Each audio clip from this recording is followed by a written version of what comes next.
जेव्हापासून कामोठ्याला राहायला आली ना, तर असे माझे कोणी फ्रेंड्सही इथे राहतच नाही.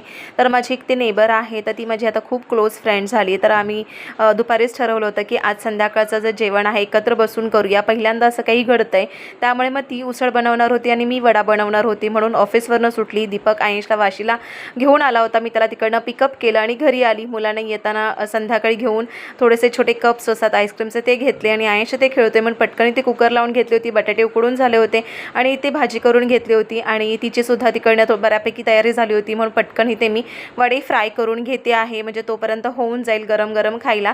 आम्ही एकत्र बसून इथे त्यांच्याच घरी बसायला आलो होतो जेवायला आणि आता इथे मस्त कटवडा उसळ खातोय.